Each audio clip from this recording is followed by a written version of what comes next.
Hi, folks. This is Rick Doc Walker, the DOC. This is John Kime, and you're listening to the Mess Hall with Rally Captain and Tailgate Ted.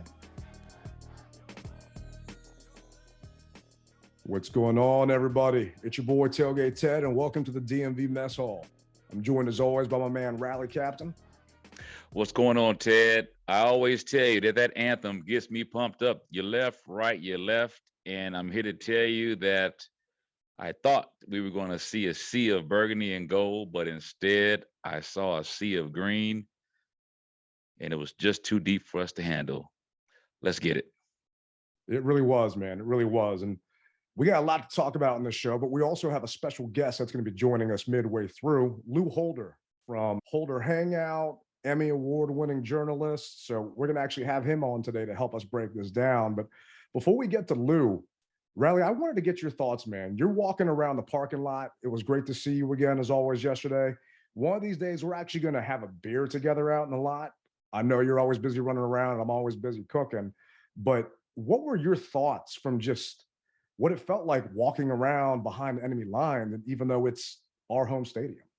Well, I gotta tell you, so turning into the red zone lot, I see just green. And I mean, normally when you pull into the red zone lot, you pull in and you go a little ways, and then you start to see burgundy, and you're like, okay, yeah, I know that dude. Oh yeah, I know her. Well, this time when I pulled in, immediately I saw green and was like, oh boy, here we go. Here we go. Now, here's the thing. In the red zone, though? I mean, that's like a special tailgate home lot in the red zone? Hey, brother, they didn't care. They didn't care. So I was like, all right, here we go. I kind of expected it. I mean, because let's face it, all week we heard that they were coming. I mean, it's something that they do. So, and with their team being 2-0, can you blame them? No. So, nevertheless, I will say though that they were friendly. I was just overwhelmed by Eagles fans, man. And for the life of me, I just don't understand why we can't reciprocate and do the same for them. And I know that Philadelphia gets a bad name, but I'm telling you guys, we don't have any problems. We just don't. Unless you're the type of individual who can't accept someone saying, your mom wears combat boots. You know what I mean? Yeah, no, I hear you. I remember Mrs. Tailgate and I first started dating, and I brought her to Philly, and it just so happened there was an exhibit she wanted to go see at some Philadelphia museum. So we went up there and went to the museum, and then she went on a train home on Sunday. Saturday night, we're hanging out with Doc Walker. We're at the team hotel. We're drinking some bourbon, relaxing there with the team. Sonny Jurgensen's telling stories. And then Sunday, she went back to DC and didn't realize that the game was so bad. She calls her dad up afterwards to tell him about how she got to hang out with some of these legends. And he asked where I was, and she said, oh, he's going to the game. It's like, you let him go to the game by himself? Like, it's not that bad. Honest to God, it's a misnomer, and they live on this reputation, and they try and instill fear. It really isn't bad. Everyone listening to this, sbevents.net, jump on that bus with Rally, because there's safety in numbers, number one. But number two, just don't be stupid and you'll be fine. If Vinny Boombots is yelling at you and screaming at you, just ignore him. Pretend you don't speak Italian and you're good. And what everybody always says is, well, they broke the Chiefs' leg, and look what they did to Santa Claus. I mean, those were isolated incidents, That's just how it is. But I have never had anything happen to me or my group since 2014. And I'm not just saying that to try to get you to come on the bus. I would love for you to join us, but that's not what I'm trying to get across here. What I'm trying to get across is we don't have any issues. And I heard about people saying that they got into fights at the stadium. I didn't see it. Didn't see it at all. Did it mean that it? Okay, yeah. Well, I didn't see anything. Maybe because I stand clear of that type of stuff. Yeah, I don't know, but You're also in the anyway. nice section. I mean, let's be real. You're in the end zone, front row, right down there. I mean, there was some stuff in the concourse that I saw going on, and there was some stuff in my section that I specifically called security to have them come over. And people were throwing stuff, but you know who I saw starting it was Commanders fans. It was Okay. Redskins fans starting it. All right. So I agree with you on that. And the reason why I'm going to agree with you on that is because the Philly fans talk enough ish to where it will get underneath your skin if you don't have thick skin. And what I heard them say was, fly, Eagles, fly, EAGLES, Eagles, Eagles, Eagles, the whole 9 yards, and your team sucks. And look at what we're doing to you. And this is Lincoln Financial South. I mean, all of the things that I have said in opposing stadiums. Oh yeah. So the thing is, people couldn't handle the fact that they were deep as they were at FedEx Field, which is nobody's fault but our own. And I'm going to tell you, okay, I'm going to say one more thing, and then we can leave this alone. You get mad at people, Philly fans, invading the stadium. Got it. But if you're a season ticket holder and you sold your seat to a Philly fan, then don't be upset because you saw a sea of green. And that's what I saw around me. Now, I understand that, hey, look, everybody's going through whatever they're going through financially, and you want to get more bang for your buck. I get it. But just don't complain at the same time. Don't do it. And even though I sit where I sit, I was surrounded by Eagles fans, so it didn't matter. Oh, I hear you. And I mean, they've got this thing called Washington Gold. So for those of you that haven't been to a stadium that aren't season ticket holders, all that means is you're a season ticket holder. So you get perks. We don't get a ton of them. One of them is a fast entry line. The other one is a faster concession line, and you get 50% off food and drink. But you have to be a season ticket holder to get that. You had Eagles fans filling up those Washington Gold lines. And I yelled and screamed for several years to make sure that they had someone checking people when you get in that line, because they weren't in the past. So the only perk that we got wasn't really a perk. Well, all the Eagles fans in front of me had those Washington Gold passes on their phones. So whoever sold them, they did not come from single game tickets they bought from the team. They came from season ticket holders that sold those tickets to those Philly fans, giving them that extra bonus, extra discount that we get as season ticket holders. And what frustrates me is, okay, you're going to sell your ticket. I can't stop you. Like you said, I ain't about to get in someone's pocket. I've got a guy on Twitter that's got an infatuation with how I make my living. I don't know what the hell this guy's problem is, but hey, if you got hard times and you got to sell some tickets to pay for the rest of your season, you know what? It sucks, but I get it. But to give them that extra perk to inconvenience the rest of us season ticket holders, they're not paying any money for that. That's just frustrating to me. You don't have to transfer them. When you transfer them in your account, your tickets are one thing, your parking pass is another, and your gold is another. Don't give them the gold stuff. All you're doing is just hurting all the other season ticket holders. But it was very frustrating, and Sam Fortier did a good job. And I actually talked to a PG County police officer at 7:30 that morning. The Eagles trips and the buses that we heard about, that we talked about in our last show, 40 buses rented out the entire PG Sports and Learning Complex and had their own private tailgate party, which is right beside FedEx Field. Yeah. That didn't count all the buses in the RV lot. Yeah. The diesel bus that's not tailgating this year, one of the guys hit me up, slid into my DMs and asked if I knew anyone with a RV pass. Said, no, I don't. And the team was out. Well, I drive past an RV lot to get out. I counted at least 20 buses in there. And granted, the license plates were Illinois, but you're seeing everyone jumping on those buses and it's just a sea of green. So they flooded us. And Sam Fortier had an article in the Post. And I actually messaged Pete Haley with NBC Sports Washington and said, Pete, this is a great story. There's 40 buses over there right now if you want to start talking to those people and a couple other reporters.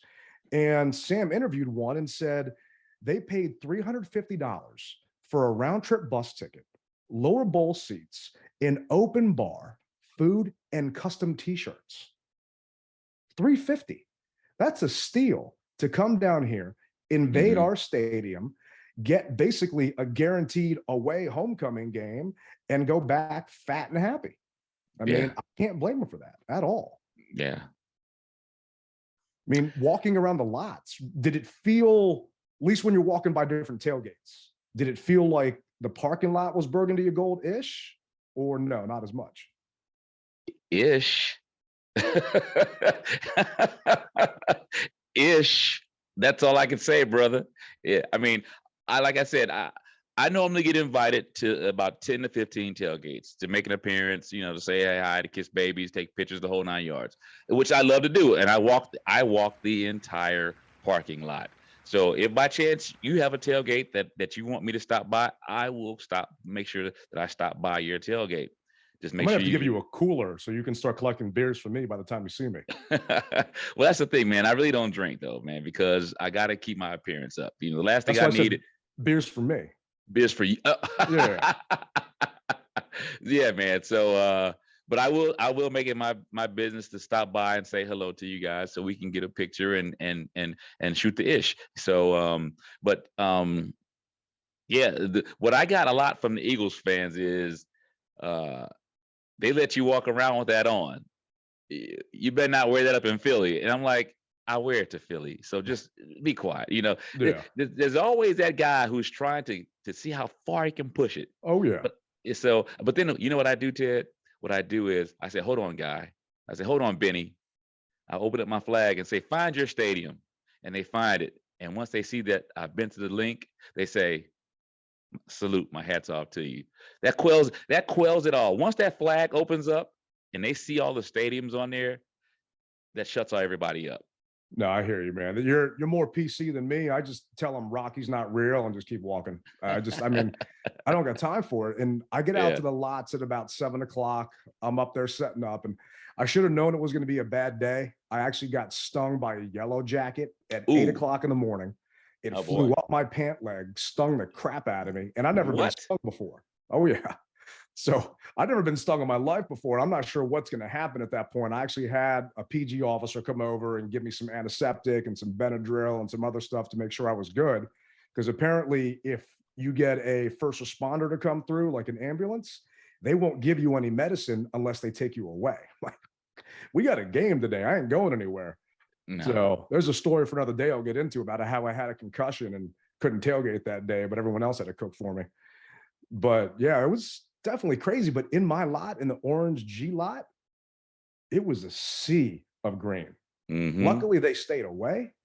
But man, there was just so many of them, and I couldn't believe it. There was just countless hordes of people. Now, everyone was good, and no one's coming around us because we had maybe 300 people at the tailgate at any given time. And nice. It was definitely a busy day, but everyone's always respectful. There was actually a Cowboy fan that came over with some Eagles fans that I called out and kind of embarrassed them on the mic a little bit, but gave them a dap afterwards. And we all had a good time.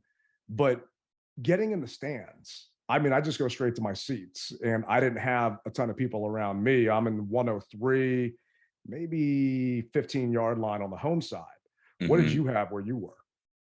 Well, I'm 132. And as I said, I made a video and I sent it to JP, and it was just a sea of green, man. I mean, like to the left, to the right, behind me, you name it. It was green. And I think one of the things that I did, so when I first got to my seat, I guess there was an Eagles fan and a Commanders fan, and the Eagles fan, I don't know, it wasn't anything malicious wise, but people for whatever reason want to touch you. I don't understand it, but they want to touch you some shape, form, or fashion. And so the Commander fan was like, "Hey, man, get your hands off of me. Don't touch me. You can say whatever you want to say, but just don't touch me." So that started to kind of, emotion started to rile up, and I said, "Whoa, wait a minute. This is my section, and ain't nothing happening in my section. So shake hands, call it a day." And the guy was like, "Cap, respect. I appreciate it." And so they shook hands, and the guy said, the Eagles fan said, "Hey, man, my apology." And so that was it after that. So just the whole wanting to touch the guy, that's what I saw. That the most happened in my area. So that's frustrating to hear. And I know everyone's been outside drinking, everyone's been having a good time, and it's friendly. But to me, it's that's where it stops, is where you throw things at somebody, Yeah. where you try and lay hands on somebody, because people get those beer muscles or there's, liquor muscles in them, and then they start flexing, and then just nothing good's going to happen. We're all there just to watch a game. Let them Yeah. fight it out on the field. I always like to say, hate the team, pray for the fan. And I'll pray for all those Eagles fans when they leave our stadium. I was hoping that they were going to leave crying, but we all know it didn't work out that way. I was actually surprised. Well, surprise isn't the right way to put it. The team introduced the defense first and not the offense. I'm not sure if you realize that or noticed that. And they did it on purpose, because they didn't want to hear all those Eagles fans boo when they announced Carson's name coming out the tunnel. Okay. So, no, I didn't notice. Hats off to the Commanders for thinking about that. They're not going to get a bunch of hat tips during this pod, but hats off to them for thinking about that, because, we talked about it last week, where they didn't want to do a tribute message or a tribute video for Ryan Kerrigan on that last Eagles game last year, because they didn't want to hype up the Eagles fans. Well, true to point, they didn't want to introduce Carson because they didn't want to hype up those fans. So, kudos to them for not doing that. But during the post game, Terry McLaurin actually said the noise forced the Commanders to change the snap count in our own stadium. Saw that. I saw them go to the silent count. It's crazy, man. And there was a lot of problems in that game, and we'll get more into that when it gets to, Lou joining us. But kudos to them, man. I thought it was a 50-50. I'm hearing all day people are saying 60-40, somewhere around there. But really, Commanders fans had nothing to cheer about. No. We got the most cheers, and I put a little video about it at halftime. Like, they had a Karate Kid demonstration at halftime, and maybe 30, 40 kids coming on that field in their like little karate outfits, just doing kicks and knocking boards out of the air and chopping stuff down. I mean, it was actually pretty entertaining, and it was more exciting than the first half. And for me, it was more exciting than the game, man. I kind of wish that they just could have did that. And at one point I was thinking, can we just leave the red zone highlights on, put the game on, but just leave the red zone on the Jumbotron, so we at least got something fun to watch, because it was painful, man. Yeah, it was. And unfortunately, it's going to be that way until the Commanders get better. That's just how it is, man. This is something I've been yelling about, that in the past, if you wanted to buy a division game ticket, you had to buy 3 tickets total. So let's just say you wanted to go to the Eagles game, fine. You got to buy the Rams game, and you got to buy the Chargers game, whatever it may be. So it makes that entry a little more expensive for those fans to come on our stadium. Now the Commanders are selling single game tickets, and I get it is a business. But when you sell single game tickets to a division game, to a rival that is 100 miles away, you are inviting the fox into the henhouse. And that's exactly what they did by allowing people to buy single game tickets. And, I sent a video out saying all of these Eagles fans want to thank the Commanders for allowing single game tickets to be sold for this game. And we can't keep them out, because money's money, but you can make it at least a little difficult for them to come down here, or they buy all those other games and then sell those other games. Maybe they have to buy the Browns game and buy the Titans game. Then they'll just resell the Titans and the Browns. But it still makes it tougher. Don't make it easier for them to come down here and flood our parking lots and flood our stands. Yeah, I remember years back when we went to the playoffs, not this last time, but I want to say it was probably 2012, where Bruce was saying that if you weren't buying tickets out of this certain zip code, you wouldn't be allowed to buy the tickets. So I do remember that. No, that's happened in the past. In the Washington Capitals, I'm a Capital season ticket holder. They do the same thing. And they stop it where, unless you're in certain zip codes in our area, you can't get playoff tickets, because Penguins fans would flood down here, Flyers fans would come down here, and they would get tickets. So the orders would actually get canceled. I'm not saying do that, and you can't stop someone from posting on StubHub. Right. But Terry actually said here in a quote, "We're paid to play football. We try to control what's going on the field, on the field. We don't necessarily have control over what's going on in the stands, but you definitely could see a lot of green out there. And yeah, Terry, you're right. You don't have control, but your team does to a degree. They can control some of the people coming down here. And I'm upset with what they did. And I've got a meeting with the team, and I'm going to see some of the brass this week, and I'm just going to relay it to them. And who knows if they even give a damn, but I'm going to at least give them feedback as to how upsetting that is. Because, okay, the Giants, New York's not too far away. The Cowboys at the end of the season, we're retiring Sonny Jurgensen's jersey. They're going to buy single game tickets. They're going to come out here and do that. If you can at least, stop some of the bloodletting, maybe fix it a little bit. But it's all about that dollar, and I get it. They want to see what they can do. But earlier before the show, Rally and I asked if you could send us some messages, send us some text. We got a couple in here, man. So let me play them. So we asked fans to kind of chime in on what they thought of the game. Hi guys, this is Julian from Silver Spring. So my analysis of what's gone wrong, not just yesterday, but in Detroit also, is that the Commanders are not playing 4 quarters of football. They're only playing maybe 1 at the most, 2. And you got to play only 4 quarters of football. You got to come out hungry. You got to stay hungry. You got to put your foot on the gas. And you got to keep your foot on the gas. For one, our offensive line absolutely stinks. I mean, it's more broken. They've got more holes in Swiss cheese. It's more broken than the levees were in New Orleans in Hurricane Katrina.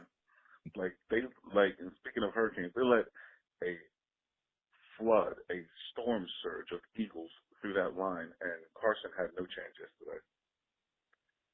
You gotta protect that man. I mean, it's truly sad when, as many people call for the firing of Jack Del Rio, the defense was actually our bright spot yesterday. So, to recap, we got to play 4 quarters of football. We need to protect Carson and play defense. That is all. Well, I appreciate you leaving that voicemail, Julian, and we got to get you some Red Bull next time you call in, man. I got to get a little more energy. I don't blame you for being upset. It is a Misery Monday. For those wondering, it's Monday the 26th at 3:25. And if you want to call in and leave a voicemail or a text for the show, the number is 202-677-5860. But what do you think about Julian's thoughts there? Well, Ted and Julian, I've been saying it from the jump. We played 3 quarters with Jacksonville. We played 2 quarters against Detroit. And I said, if by chance the Commanders can play 4 quarters of football, we could win that game. Well, we played it probably a half of a quarter. Truthfully, a quarter is what? 14 minutes? 15. We played 15 minutes. Okay, we played 7.5. Yeah. That's what we played, basically. And as Julian said, the defense for once was a little bit of the bright spot. I mean, and if we could have countered with some offense, it would have been a totally different game. I'm not going to get into right now what I feel can change it, but we all know what can change it, So that offensive line, the nepotism's got to go. It just does. I don't care if you play for me back in this town or that town. We need some dogs, some fresh new dogs. And one thing that I can't stand is the Cowboys, but Jerry Jones does it right, man. I don't know where he gets these guys from for this line, but he always seems to find these studs for the offensive line. Why can't we do that? I mean, I understand that Rouillet's hurt. I got it, but some of the other guys are just getting walked back, man, and slammed. I just couldn't believe it. Yeah, it was ugly. I mean, there's no way around it. And my Woodward's Collectible Signature Player of the Week was the offensive line. If we were going to win that game, the O-line had to do well, and they didn't. 7 of the 9 Eagle sacks were when they only rushed 4 players. 7 of the 9. 4. So that means you've got 5 guys blocking and maybe a tight end or a running back chipping, and you've got 4 guys rushing. Now, I'm not putting all this on the offensive line. At least 4 of those sacks, maybe 5 of them, were on Carson because he couldn't feel the pressure. and he scrambled into it, and he just looked shell-shocked. We talked about quicksand last week, that scene from The Replacements, and that's what it felt like in that first half, where next thing, I want to say it was maybe 3 sacks in a row we had. It was absolutely ridiculous. But before we jump into it again, here's another voicemail. Now, this guy didn't leave his name, so we'll just play it, and hopefully he'll chime in and let us know who it actually was on Twitter. Ted, first and foremost, great tailgate. Food was excellent. I'm from South Jersey. I'm a season ticket holder. Section 134, row 1. Took my brother. He's an Eagles fan. I live in South Jersey.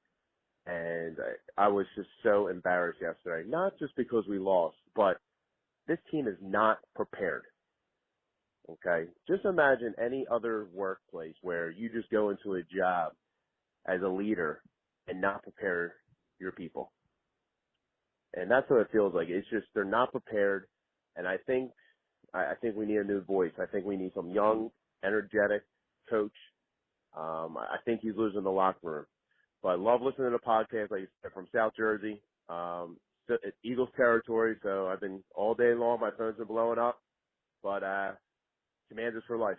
Talk to you guys soon. No, we really appreciate whoever that was that left that voicemail. And like I said, shoot us a tweet. Let Riley and I know. We appreciate you listening up there in South Jersey, and stay safe up there in enemy territory. And for Christmas, get your brother a box of coal. He got a W. You can get a box of coal for Christmas. Yeah, he gets that. He earned that coal.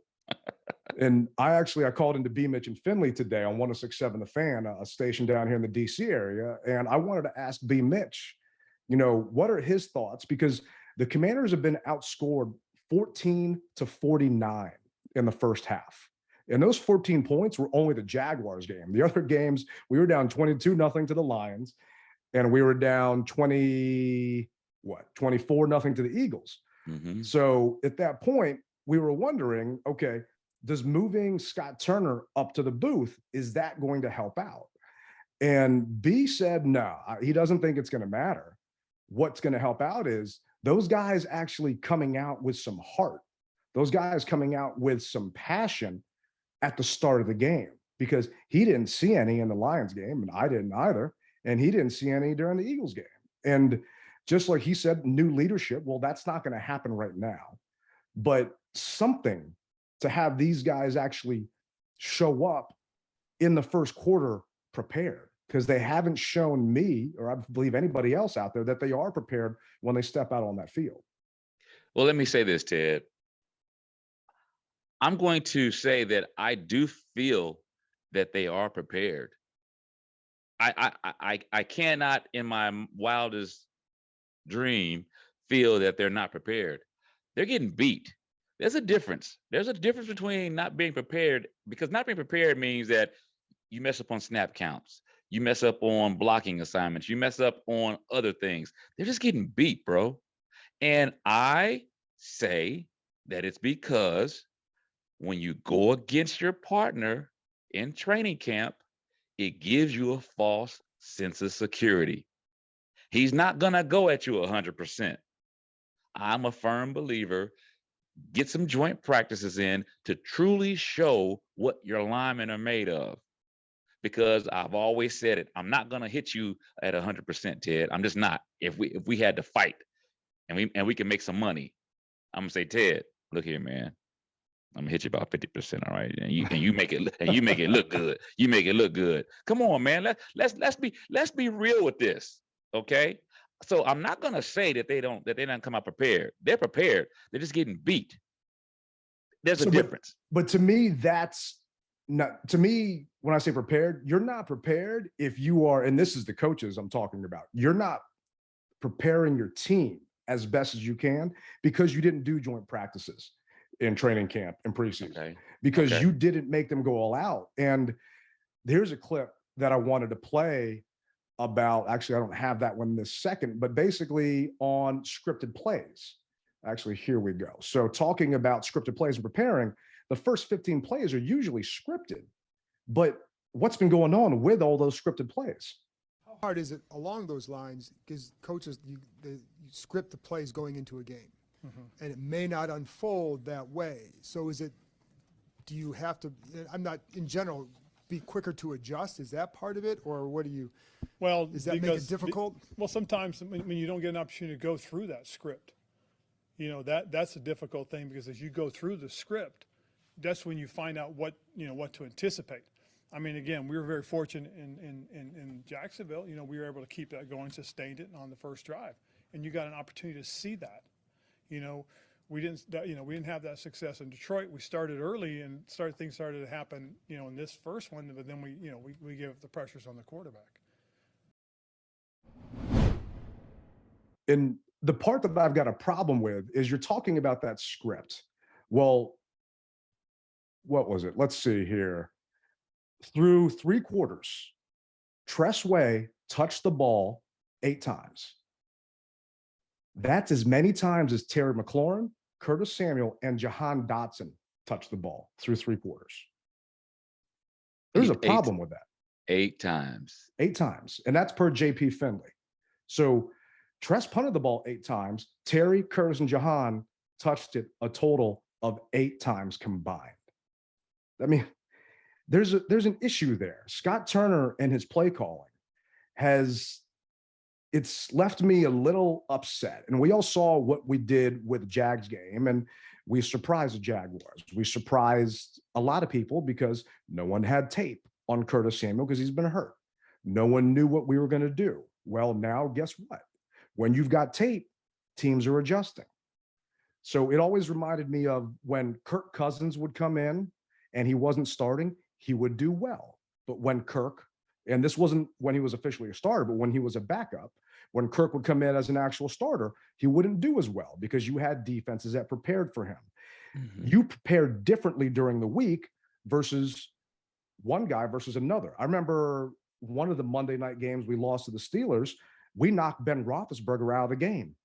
And then Byron Leftwich came in. Well, all week, we game planned for Roethlisberger, not Leftwich. And then Leftwich ended up tearing us up. I really feel we would have won that game if we actually would have had Ben in the entire time. We're going to take a break from the voicemails. We appreciate you sending them in. We're going to make sure we get to those text messages. But first, we want to get to Lou Holder, our special guest for the show today. Lou, welcome back to the mess hall. We've got Lou Holder from Holder Sports. You can find him on Twitter at Holder Sports. Emmy Award-winning sports broadcaster and a professor. I didn't realize that you're taking this in between classes to join us here in the mess hall, Lou. Thanks for jumping on with Rally and me. My pleasure. My pleasure. I've always appreciated, the energy and the passion you have for this franchise, and you all become good friends, and it's a pleasure to be on with you. Long time supporter, first time caller. Love it. Thanks. So, Lou, you get to see the game from a different angle than a lot of us, obviously. You're in the media, you're hanging out in the press box. And if I could be a fly on the wall in there to hear some of the antics, because I see the tweets during the game going back and forth with some of the fans giving you guys the bird and the team the bird and just all this other stuff. I mean, what was the vibe in there when the game was going on? So ever since Carson Wentz was announced that he was going to be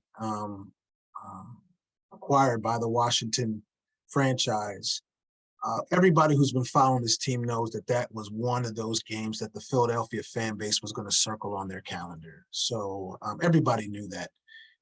My brother-in-law, I grew up in that Philadelphia area. Everybody was like, should I come down for week 3? Should I do this? How does Carson look? Because everybody, before his knee injury, Carson was the talk of the town. So people were curious, right? And let's be honest, plenty of seats are available at these games. So, it's early on in late September, early October. You buy a block of tickets with your friends and you drive down because you can't get tickets at the link, and you come down, and that's what you saw that's what you saw yesterday. There was a lot of green there. I couldn't see the upper bowl from where we are in the press box, but you could hear the chants, the Eagle chants everywhere. And the only way to shut those chants up is to play better. And they, for the second game in a row, This team did not show up in the first half. That's 46-0 in the first half of the last 2 games. That's not an NFL team. That's not an NFL team. It was just, and that just fueled the Eagles fan base. So by the way, their team was playing on a short week. They just played the Monday night before. And they came down there. They seemed to have energy. They seemed to have a whole bunch of stuff going on. So it was just disappointing that home game, division game for 2 games. And that's not all the players. I mean, 46 points to nothing in the last 2 games, in the first half of the last 2 games. That's not good. That's not good. So what we saw in the press box was a culmination of a lot of things. And yes, where we are in the press box, the fans are right up against the glass. And every time those Eagles scored, they were slamming on the glass and everything like that. It was interesting.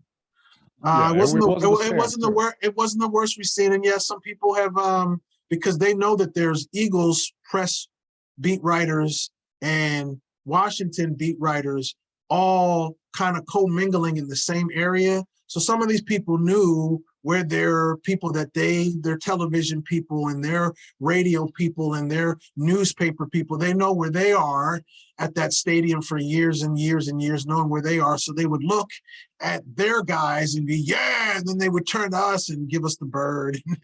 I mean, it's just what they do. I mean, fan is short for fanatical. So, I mean, you take it, but this team was not prepared the last 2 games to play in the first half. They just weren't. It was bad. They really weren't. And it's been frustrating. And we talked about it before you jumped on. I mean, the Commanders have been outscored in the last 3 games in the first half, 14-49. And in my opinion, it's been a lack of, trying to get some of your playmakers involved. And Pete Haley put a tweet out today saying in the Jags game, Terry McLaurin wasn't targeted until the first play of the second quarter. In the Lions game, he wasn't targeted until the 1 minute and 15 seconds into the third quarter, and didn't have a catch in the Eagles game until 8 minutes into the third quarter. I mean, you've got your playmaker, your franchise wide receiver that you just gave a ton of money to. And why are they having such a hard time? Why is Scott Turner having such a hard time? Feels like game planning to include Terry. Yeah, I had mentioned this to both of you at training camp that what I was going to be looking at the entire year was the coordinators of this team, and in a way, Ron Rivera as well. I mean, because the buck stops with Ron Rivera, and somebody signed off on Carson Wentz dropping back multiple times. Stop the dropping back. It wasn't working. These people were bum rushing you with 4. They were bringing just 4 and getting to you. They were bringing 4 and getting to you, and Carson kept dropping back. A lot of those sacks were on the offensive line, but some of them, Carson just not getting the ball out. It was too slow. It was too slow. Scott Turner had a bad game, calling a bad game. Carson Wentz, I give him a D, if not an F. I mean, the word on Carson coming from Philly and coming from Indianapolis, when things get to start moving, his accuracy starts going awry, his footwork starts going, and you saw that. And guys, Dallas's defense is better than the Eagles. Mm-hmm. Yeah, it's just going to get worse. It really is. Michael Parsons is I mean, there's no more off days, and actually, look, put it this way, guys. The Detroit Lions are 1-2 as well as the Washington Commanders, but they are a lot better looking 1-2 than this 1-2. So it's not just you losing, it's how you're losing.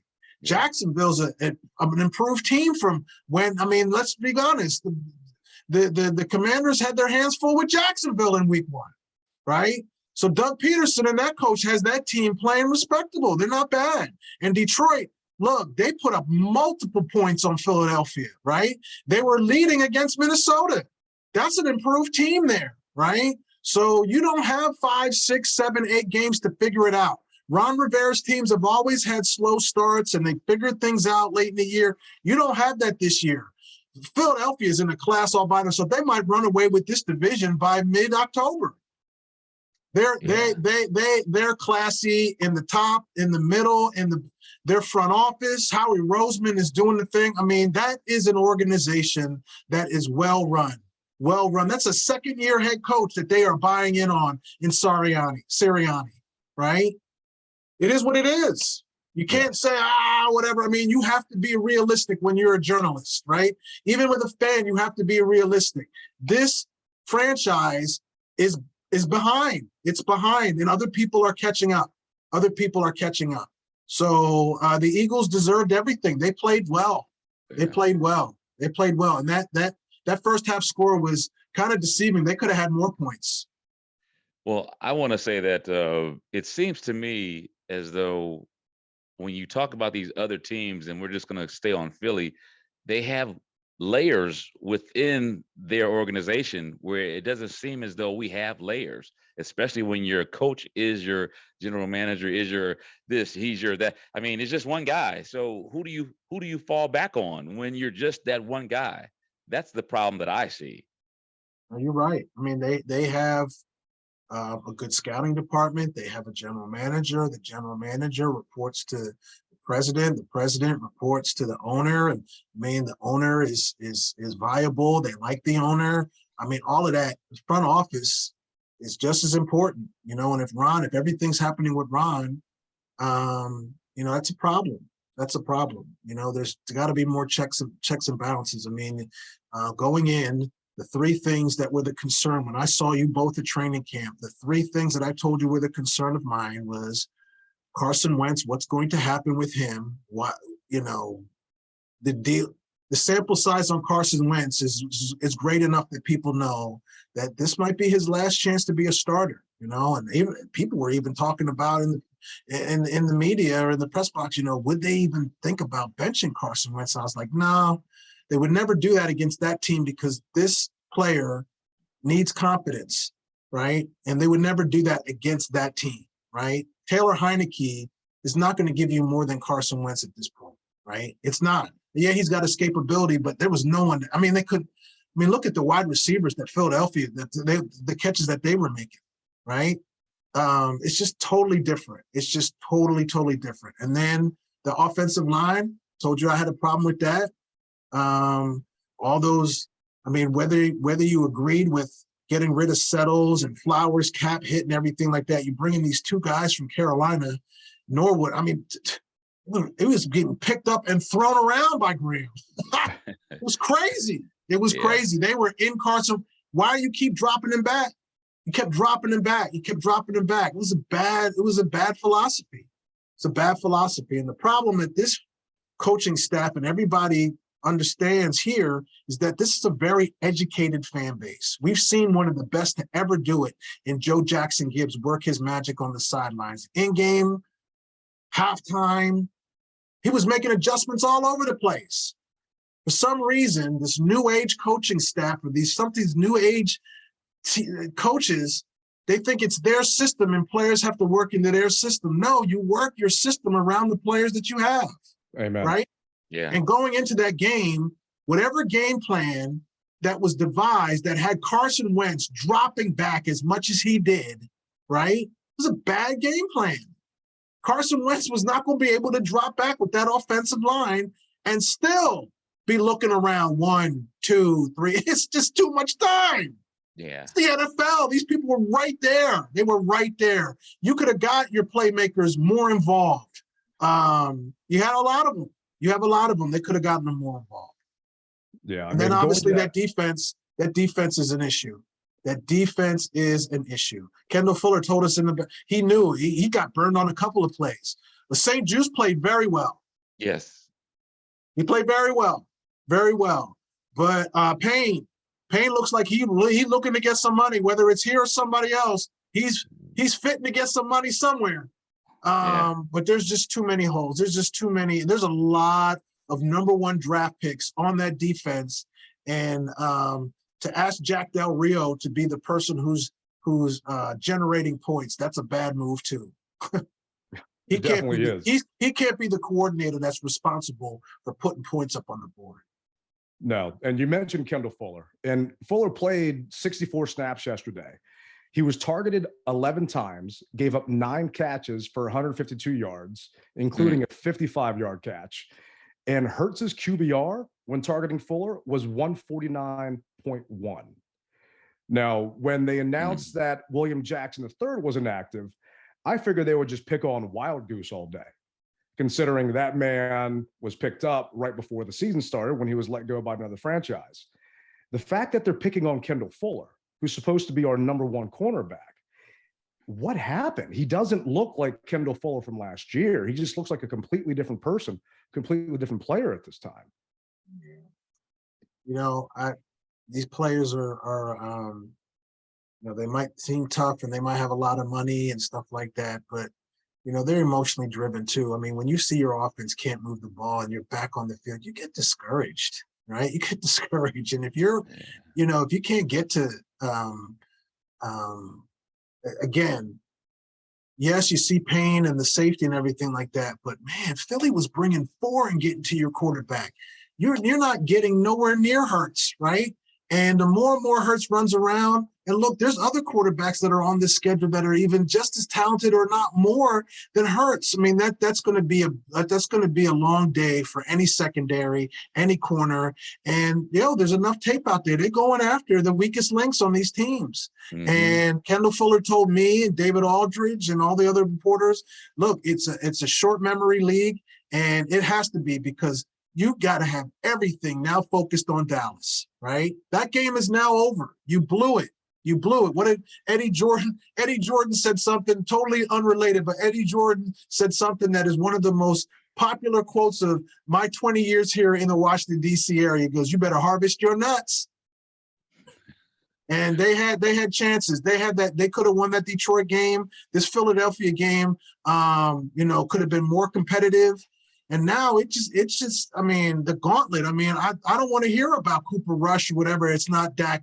You have, this franchise has not shown that they can stop any quarterback in that offense. So you got to have a short memory. It's Dallas week. It used to mean a lot around these areas, right? Around these parts. Dallas week used to mean a lot. It needs to start meaning a lot right now because you got to be very compartmentalized and keep September to what it was. 1 and 2 in September. What are you going to do in October now? What are you going to do in October? And this team has the parts. They have talent. There's talent all over this team. All over this team. But at some point, the coordinators and the head coach have got to put them in positions where they can make plays. Can we honestly say that Scott Turner in that game yesterday put his offense in a position to make multiple plays? I think so. No. Yeah. Not from what I saw. If I'm seeing something else, I am man enough to be corrected on anybody's podcast or on anybody's airwaves. But what I saw from the press box was an offensive game plan that did not work, right? And when it did not work, they kept doing the same thing, right? Yeah. Dropping back, right? Carson Wentz was not, I mean, they were all over him. Give the man a chance. Give the man a chance to find these weapons. And you said something that was very, very telling that Pete Haley said, and I mean, to give Terry McLaurin all that money and not have him as the focal point of your attack, right? And only have one target in the first half. Is that what you said, Ted? His first catch was 8 minutes into the third quarter. The third freaking quarter. I mean, to not set a screen up for him or some quick game, something bubble screen, something. Wow. I don't understand. And Turner is calling all of these play action fakes that are just so slow developing. And I'm sorry, but our run game does not scare anybody. The passing game does. So I don't see any of these linebackers or any of these safeties coming up and biting on that play action. And all it's doing, in my opinion, is giving the defenders more time to get to Carson. And he's continuing to do it. Who's really respecting a play action run in that Lions game when we're down 22-0? And you can see the footwork, the accuracy, it just wasn't there. Again, D below average. He even said it wasn't one of his best efforts. And again, it's all systemic, play calling, former team, whatever. it is what it is with Carson. I think everybody knew it was going to be like Six Flags out there here in Prince George's County. You know, it's just going to be an up and down roller coaster. What are we going to get? What are we going to get? Because that second half in the Detroit game and the BBs that he was throwing and everything like that, that's something that Taylor Heineke cannot do. He cannot do. The arm is there. Carson Wentz has a big time arm, right? But the thing is, right, this offensive line is not going to give him time consistently to use that big time arm. It's not. It's just not. It's just not. So it's the more and more film people see, the more and more you see the limitations of this offense and this defense, right? Again, if your punter is punting 8 times in a game, you're probably going to lose. Yeah. Your punter is punting 8 times in a game, you're probably going to lose. The percentages I can't know offhand, but the percentage of a team that punts 8 times a game and their winning percentage can't be, it's got to be high of them losing that game. Yeah. So what routes do you think would win with a 3 to 5 step drop? Then obviously, because he's doing 6 to 7. What routes can win realistically with a 3-step drop? Well, I mean, again, I need a advance of my pay grade because this is more money than I'm currently making right now, Rally. But max protection needs to be in there. There needs to be, quick outs. I mean, a quick out, again, I'm not a coordinator, but I can see from the top, if you put Terry and if you put Terry and Jahan on one side, and then maybe, somebody else on the other side. I mean, there's got to be exotic looks that you can give them with those quick weapons that, a pump fake to Jahan and then somebody else goes deep. I mean, I can see it. If you're going to put him in shotgun, right? Max protect. I mean, there's got to be other ways that you can move. When we're in the locker room, again, and I'm not an NFL coach, but I know human psyche and everything like that. Terry McLaurin told us in the locker room that it's going to be huge for us, that offense, to get a couple of quick first downs to get themselves, moving. He said that. He said it to all of us. It didn't happen. It didn't happen. It didn't happen. And the louder, I mean, it literally looked, sometimes it felt like a Eagles home game in there. It really did. I mean, we had nothing to cheer about in the stands. And usually, I mean, Rally and I record on Mondays, and it's usually tough for me to record because I don't have a voice left. I had nothing to yell about other than trying to get these people to stop fighting in the stands earlier, a couple rows away from me. It was very frustrating, and we're all in on this ride. And, you're in the press box and you're watching. I mean, from this fan base, we're very rabid. And I appreciate what you said earlier, because I do believe we are a smart fan base. And that's something that frustrates me when it comes to Coach Rivera specifically, because I think that he feels that inside that we don't know what he's talking about, and he tries to double speak around us. But what does this coaching staff need to do to prepare themselves versus Dallas? First of all, it's not just Rivera. Every coach that I have seen in my 20 years of covering this team has tried some type of double speak, from Shanahan to Gruden, whatever. I mean, it is what it is, right? They don't want to give us information, and we are asking for information. It's the cat and mouse game that has happened since I got into this business. We ask you a question, an athlete and a coach or whatever, you don't want to answer it, so you find ways to not answer it, right? It's not just Rivera. Bill Belichick does it every week. It just so happens that he wins on a very, very high level. To go to his press conferences, my goodness, he gives you nothing, right? So it's not just Rivera. It's just every coach. That's what they do. They try to give you as less as possible. So that's just the human nature of the coach and the player versus the media and the fan base. That's just what it is. Now, what does this team need to do? They need to work more with the personnel that they have. And again, I'm not saying anything that's breaking news or whatever. I just have always been told It's not the X's and the O's, it's the Jimmys and the Joes. You know, you got to put your players in positions where they can make plays. And right now, there is more talent on this offense than I've seen in a while.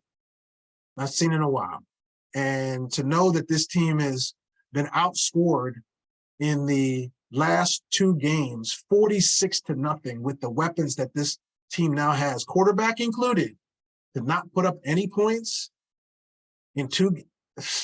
That's not an NFL team. You can't get close enough to kick a field goal. I mean, 46-0, fellas. It is what it is. The number 0 is 0.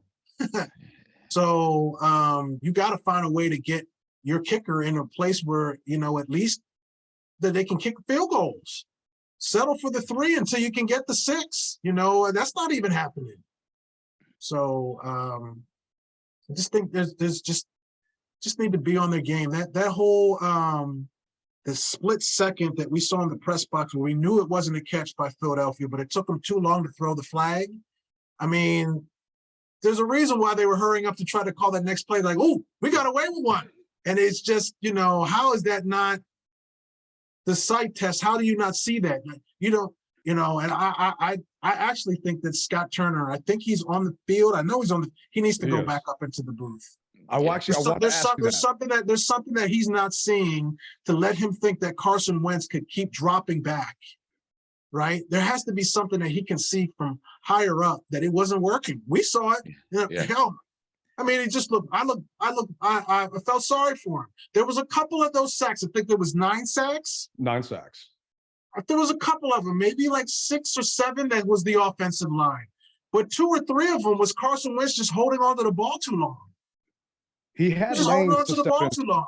He definitely could have stepped up on some of those sacks. Or check downs. Where's the check down? Yeah, I called into B. Mitch and Finley earlier today, and I just wanted to ask B a legit question. Is this offense, you know, you've talked about it, 46-0 in the first half, you know, the last 2 games, they just getting off the slow starts. Would moving Scott Turner up to the actual booth up top do anything to help get them off to a faster pace? And I believe Coach Zampese's up there, but they want Carson to be able to have that one-on-one dialogue with Scott face-to-face, field level. But to me, he is not seeing everything. Obviously, something's going on, and it's not working right now. We are regressing. The offense is regressing from that first game. So something has to change. And at what point is someone going to ask that question or bring that up? Because I listened to all the press conferences religiously, and I haven't heard that come up yet. Well, I mean, it will at some point. I mean, get in line of all the things that we need to ask these people during our press availabilities. Oh, yeah.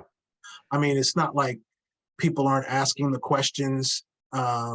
Again, I can only speak for me, and I can only speak in the time frame that I've seen. That you said something special. If Carson Wentz needs to have a familiar body down, I mean, there's just too much high maintenance with this quarterback if he can't have the person up in the booth in his ear or whatever. If he has to be down there, I mean, it's all going back to the talent that's there. You know, I mean, I just, the scripted plays always bothered me. The whole NFL is an unscripted league. So, I mean, how can you script plays at all, right? You got to have a game plan. I mean, I mean, I have a scripted newscast, but then we have things called breaking news. And then the script now goes out the window, right? Every newscast that I've been on, there's either a fire or a shooting or something like that. And the original game plan and script that you had in the newscast changes. So if it changes there, changes everywhere. So how come it's not just this team? I've seen other teams that you're like, why are they still going to this thing, right? Yeah. I mean, is the script sponsored by some thing that you have to do it 15 times to get the money? I don't know what it is, but I mean, move around. Omaha, Audible, do other things, right? Trick plays, do something, right? Yeah. Again, if they're biting on something, it looked like Philly was biting on a lot of stuff. Man, do a flea flicker, do something, right? Keep them honest, because slaying on them, they were cheating up. They were cheating up. You know, the points that the Eagles got in the second half, that the Washington got in the second half, I mean, come on, they were playing prevent defense at that point. You know, they had that game in hand. The only mistake that Philly made for me, there was no way that Jalen Hurts should have been in that game as long as he was. Because if he gets hurt, that whole thing's going downhill. Agreed. He just played the Monday night before. Man, in that third and fourth quarter, he would have been sitting on the bench, right? Washington wasn't scoring. That defense was taking care of business, right? Him running around in the fourth quarter still. Yeah. That was the only knock I had on Philly, and that hard-headed second-year coach. Maybe he wanted to keep him in there to make a statement, whatever. But, you know, the only way to stop is to play better. And they have a chance at Dallas. One thing I can say about this Washington team, and let's put some positive on this. One thing I can say about this Washington team, right, is they have potential, right? There were guys, let's be honest. There were a couple of times in the 20 years that I have been covering this team where I was like, yo, there's no potential. This is done, right? Again, if you go into that Dallas game and you win that Dallas game, you're now 2-2 coming back against Tennessee, right?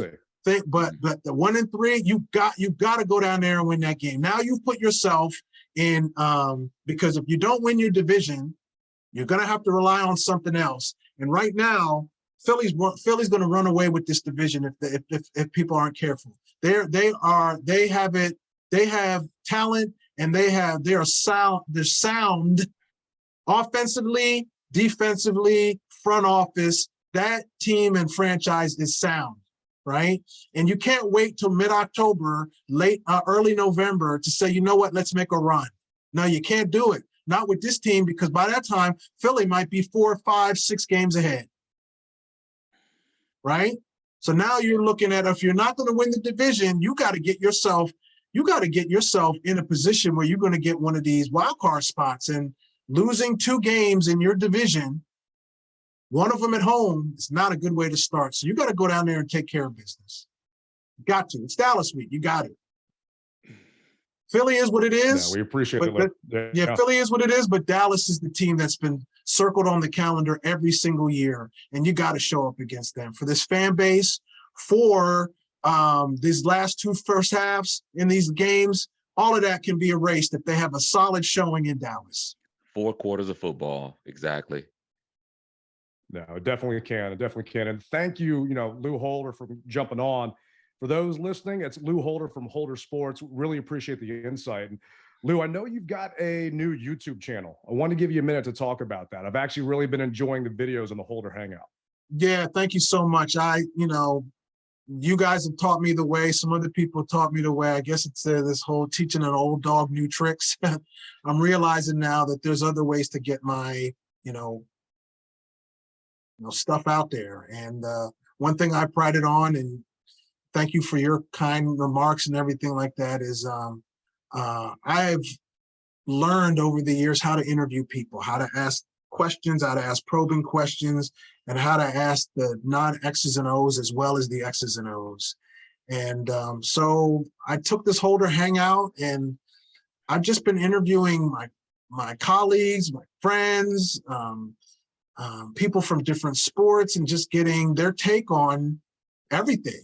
Right. So I'm going to show everybody some love, all the beat writers, all the people. I want you guys on the Holder Hangout. I wanted to get to the tailgate beforehand, but I didn't get to the stadium till enough time.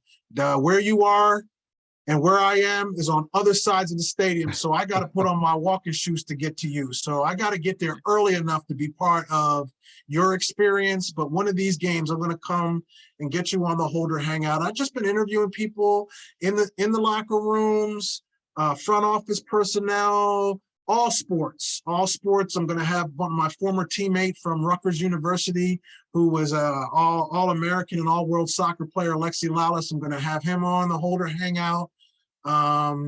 Just different people from different cities. It's just a way for me to put it all in one portal, and it seems to be well received. People seem to like it. They're going to be short interviews, 2-3 minutes. to give people a quick hitter and then keep it moving. So that's how I want to do mine. And I hope people enjoy it. I hope people enjoy the fact that I'm not just going to be asking the X's and O's. I'm going to be asking the other stuff too. I'm fun. I'm having fun with it. And I hope people enjoy it as well. Good stuff. Good stuff. Well, I'm telling you, Lou, I enjoy it. I mean, your recent interview with Terry McLaurin and Jahan Dotson on there, very informative. If you're a fan of the Commanders, and I'm assuming you have to be because you're listening to this podcast or watching us on YouTube right now, go check out the Holder Hangout. I mean, Lou's got Cam Curl on here.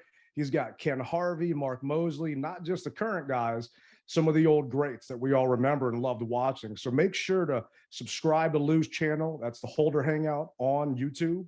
And give him a follow on Twitter. Twitter, what's your handle there, Lou? Holder Sports. There we go. Yeah. Thank you so much, guys. I appreciate it. And anytime I can come on to talk sports and, dissect certain things, it's what we do. It's what we do. We are we love the product. We're consumed by the product.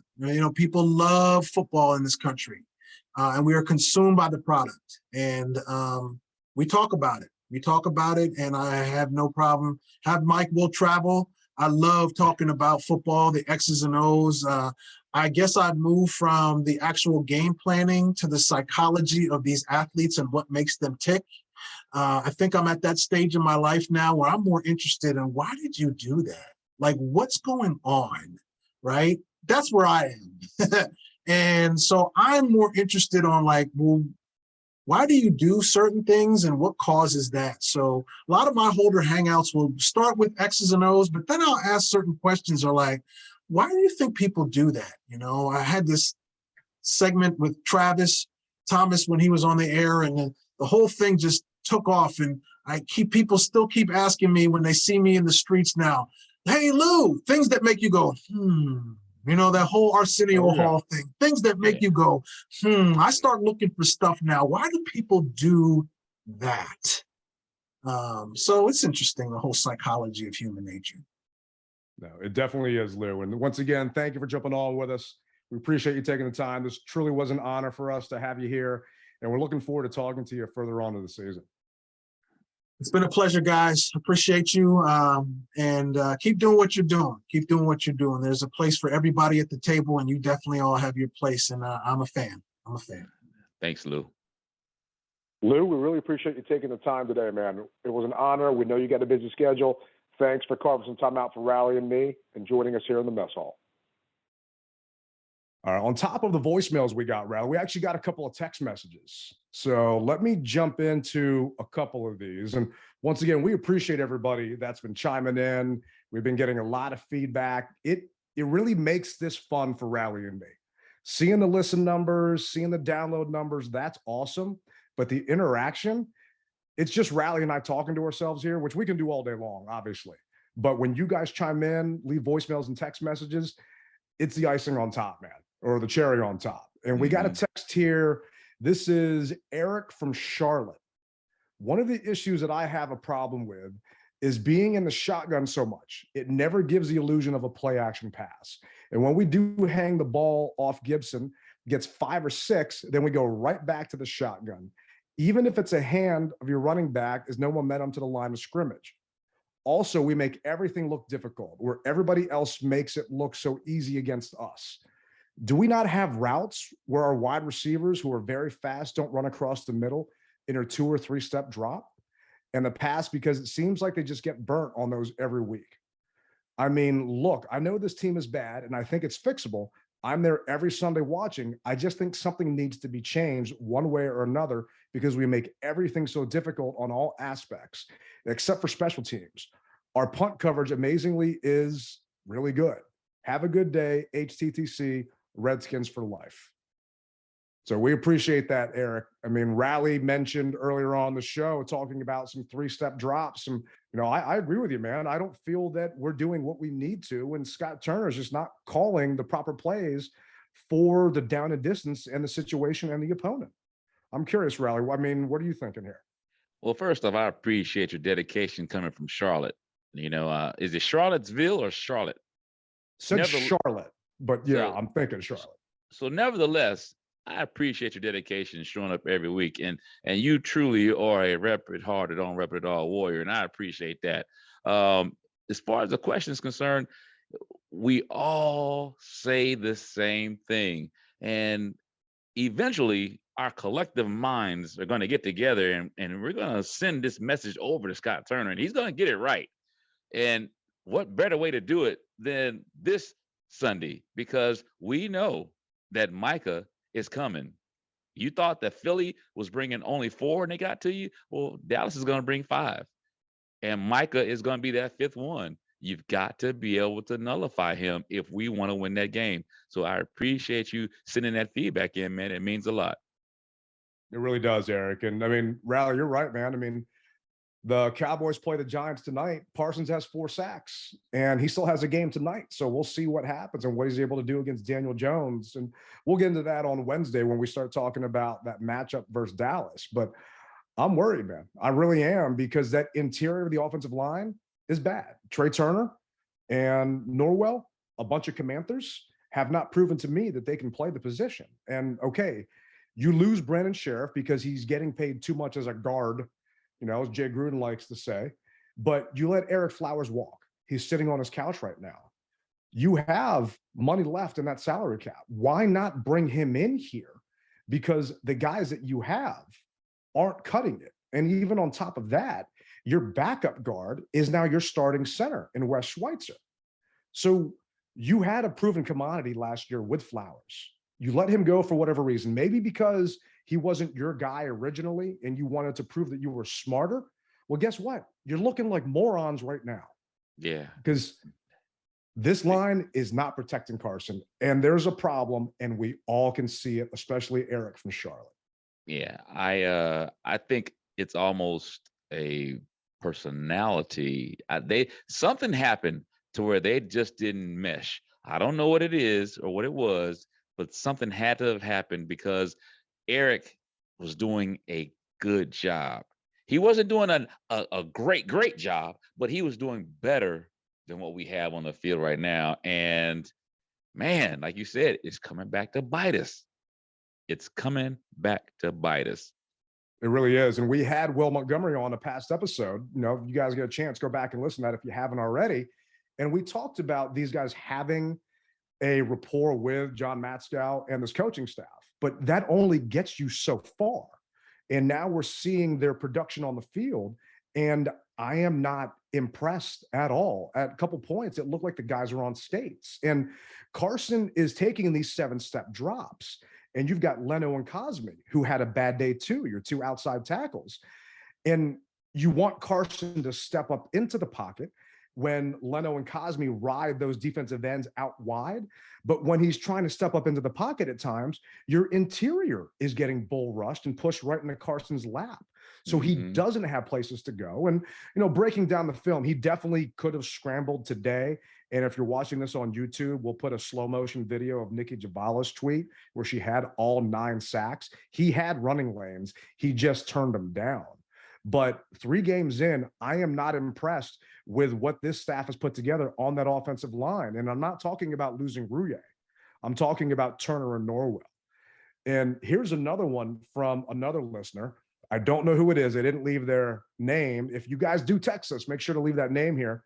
But they're saying anonymously. I do have their phone number, but play calling is terrible all around. O&D lines do not have enough high caliber players, and what we do have aren't positioned appropriately. It's the same thing year after year.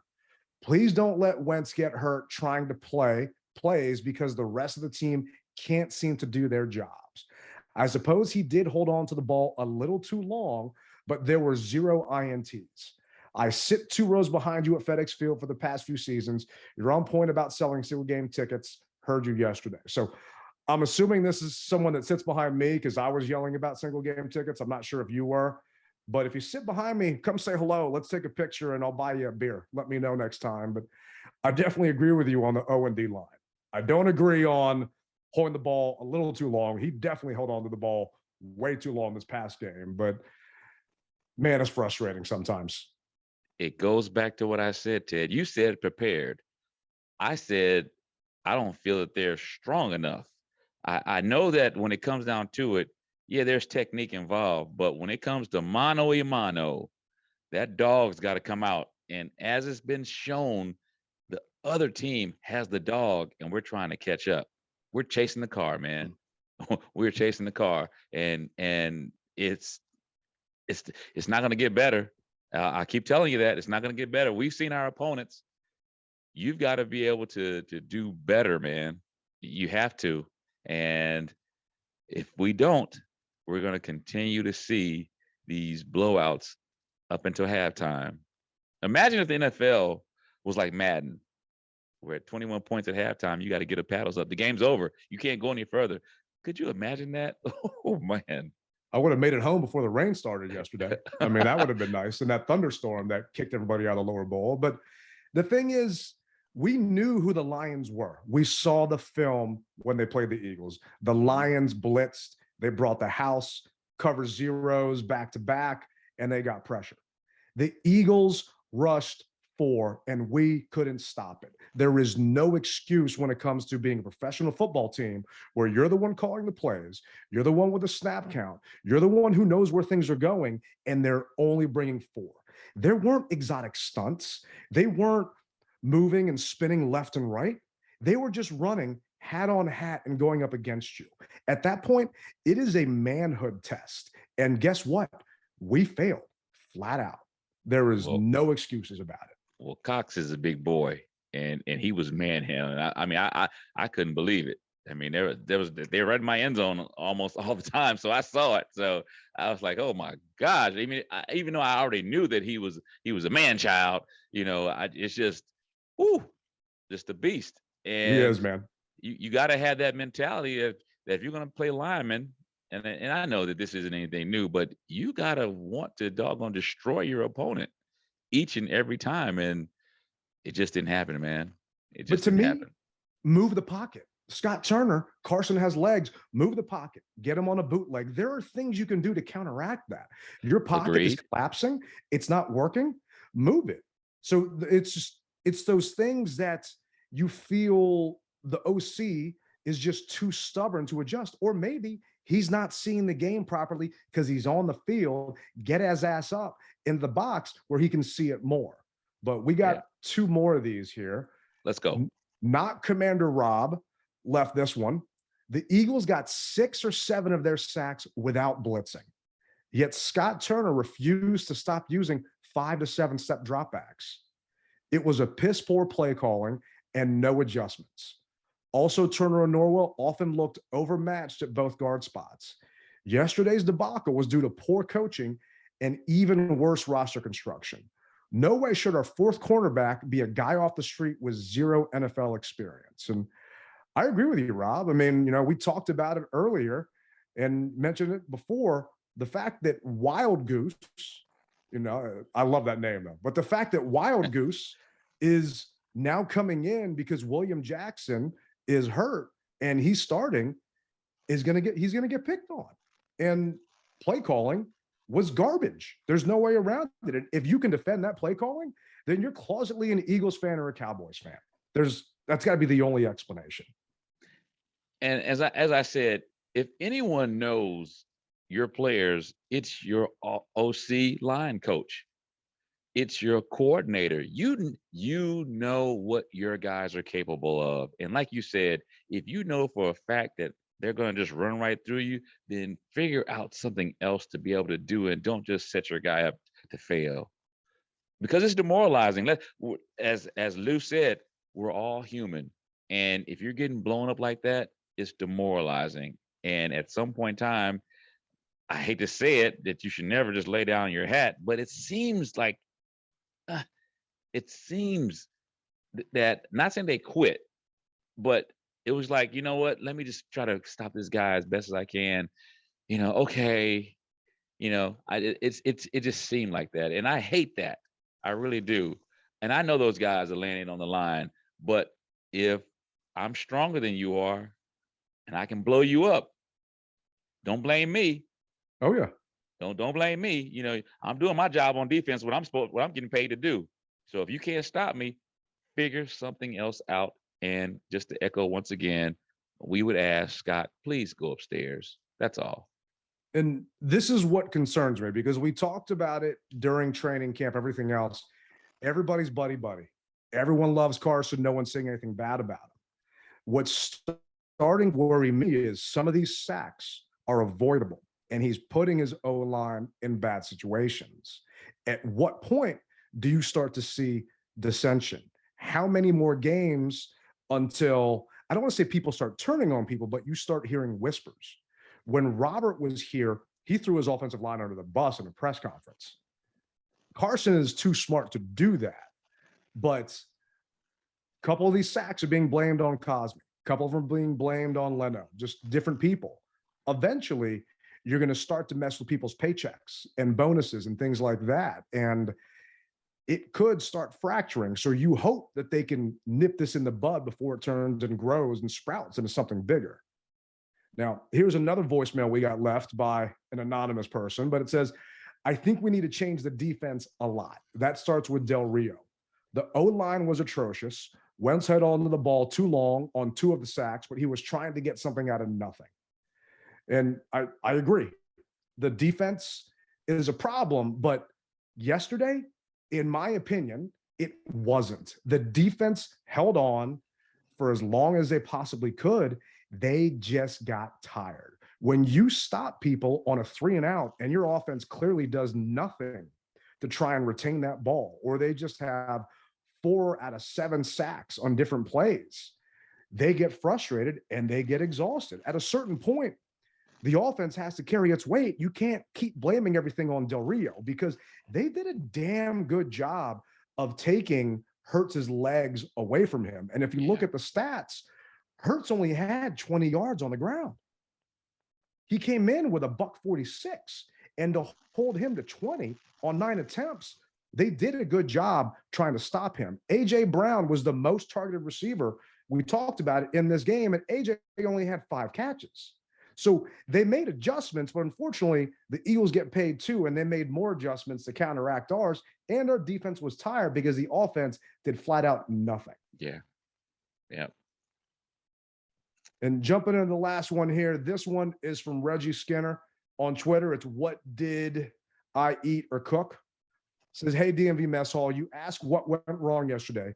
The interior offensive line is where we failed, specifically guard, center guard. Why isn't Flowers on a plane to Ashburn now? Give him what he wants. And yeah, Cosme wasn't great yesterday either. He must do better. And out of all of these voicemails and these tweets, it's the same consensus talking about those trenches.